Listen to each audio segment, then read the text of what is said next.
Сәлеметсіздер ме, құрметті студенттер? Бүгінгі дәріс сабағымыздың тақырыбы темірбетонды қырлы жабын тақтасы.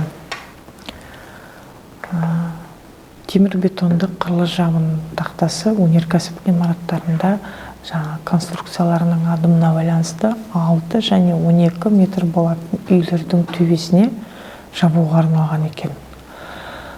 Бұл жабын плиталарын, ара жабындар деп айтамыз, ол плиталарын темірден жасалған немесе темірбетоннан жасалған арқалықтарды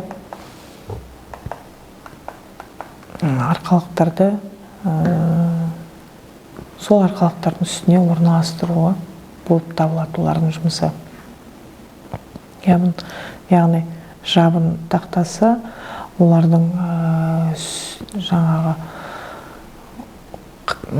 сөрелерінен және олардың қырларынан тұрады. Жабын тақтасы деген жабын тақтасының ұзындығы 6 метр болған жағдайда олардың қырының биіктігі яғни 0,3 метр болады. Ал жабын тақтасының ұзындығы 12 метрден асқан жағдайда немесе 12 метр болған жағдайда оның қырының биіктігі 0,45 метрді құрайды. Жабынның тақтасының қырлары екіге бөлінеді. Яғни олардың ұзындық қырлары, көлденең қырлары болып.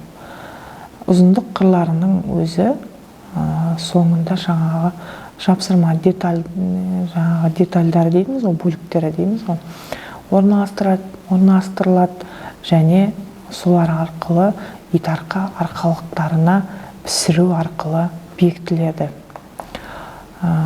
Келесі өнеркәсіптік ғимараттардың желдету шахталарында жаңағы жарық түсіргіш фонарлардың өткізу үшін жабын тақталарында арнайы 0,4-1,45 метр аралығында оймалар қалдырылады. Яғни бұл деп отырғанымыз жабын плитасының оймалары орналасқан аумағының сөре қалыңдығы 100 мм шамасында қалыңдатылады. Яғни суретте көріп тұрғандарыңыздай темірбетон қырларының плитасының сұлбалары, яғни біріншісі 1-2 санмен белгілеп көрсетіп отырмыз ғой. Яғни жабынның сөресі, екіншісі ұзындық қырлары, үшіншісі көлденеңнен қырлары көрсетілген. Келесі жарық аэрациялық фонарлар туралы қысқаша, яғни осы аталған фонарлардың жарық беретін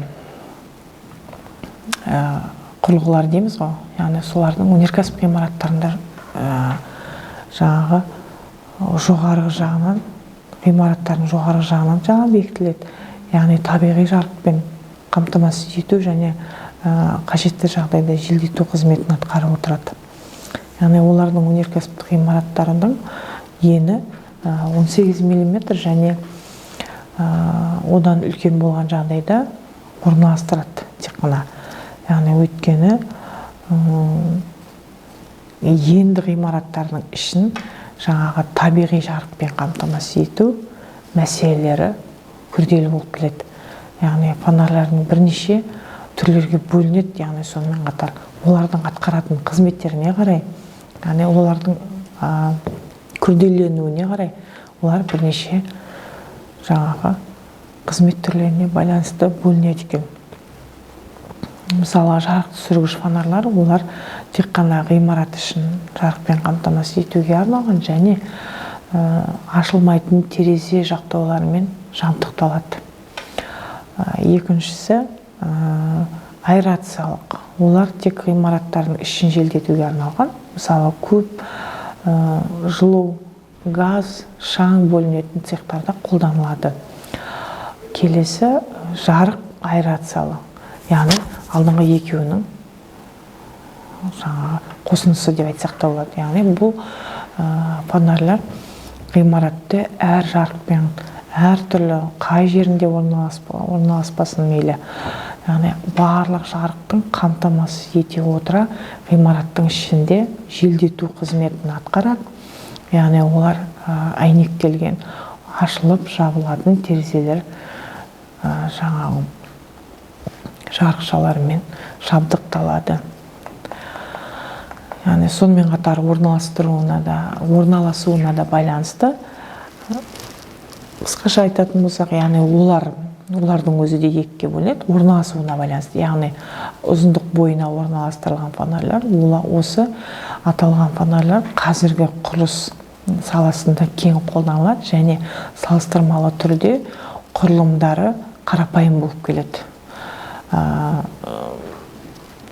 Яғни сонымен қатар көлденең орналастырылатын фонарьлар, бұл фонарьлар құрылыс салаларында сирек қолданылады және құрылымдарды салыстырмалы түрде күрделі болып келеді. Келесі үшіншісі көлденең қимасының формасына байланысты бөлінеді. Яғни бұның өзі 4 бөлікке, яғни 4 бұрышты формалы. Бұл фонарьлар әртүрлі қарапайым әрі сенімді болады. Трапеция формасында болады, 3 бұрышты формада болады. Зенитті фонарьлар, олар жаңағы жабын тақтасын арнаулы қалдырылған қоймаларда орналастырылады және олардың формасы бөрік тәрізді болады, яғни күмбез түрінде немесе жарық өткізгіш панель ретінде әйнектеледі. Яғни төртіншісі үлкен төртінші бөліктің әйнектелуі бойынша, яғни бұның өзі бір қабатты әйнектелу, 2 қабатты әйнектелу. Енді фонарьлардың негізгі өлшемдері жайлы, яғни фонарьлардың өлшемдеріне бірыңғайланған, унификацияланған деп айтып өттік қой. Унификацияланған жағдайы ғимараттардың параметрлермен келістірілген күйде болады. Яғни көп арқалық өнеркәсіптік ғимараттардың фонарьлардың биіктігіне бірдей болып табылады. Фонарьлардың ені өнеркәсіптік ғимараттардың аралық өлшеміне байланысты болады. Яғни ғимараттардың аралығы 12-18 метр болған жағдайда фонарьдың ені 6 метр болып қабылданады, яғни қолданылады. Ғимараттың жаңағы 2 ғимараттың аралығы 24-36 метр болған жағдайда фонарьдың ені 12 метр болып қабылданады. Яғни әр жағдайда әртүрлі жаңағы өзінің талаптарына сай қолданылады екен. Енді фонарьлардың жаңағы әйнектелу биіктігі олардың еніне де байланысты болады. Яғни фонарьдың ені 6 метр болған жағдайда әйнектелудің өзі биіктігі 1-де 1,75 метр және 2-де 1,25 метр жаңағы ені менен ұзындығын айтып отыр қой.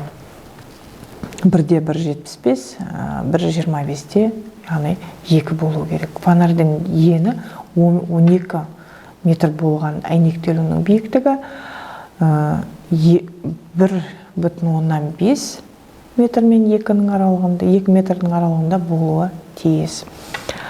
Әйнектелген терезе жақтаулары шатыр деңгейінен 300 мм жоғары орналастырылуы тиіс. Яғни жарық аэрациялық фонарьлары, яғни олардың жаңағы атқарылатын 4 қызметін қысқаша айтып өттік. Яғни сонымен қатар осы аталған фонарьлар өнеркәсіптік ғимараттарында жоғарғы жағынан жаңағы табиғи жарық тәрізді, яғни жарықпен қамтамасыз ету және қажетті жағдайда желдету қызметінде атқарылады. Яғни олардың өнеркәсіп ғимараттарының ені 18 метрден және одан да үлкен болған жағдайларда орналастырылады. Өйткені енді ғимараттардың ішін табиғи жарықпен қамтамасыз ету мәселесі мысалға күрделі мәселелердің бірі болып келеді. Қысқаша бүгінгі тақырып осымен аяқталды. Назар қойып тыңдағандарыңызға рахмет. Сау болыңыздар.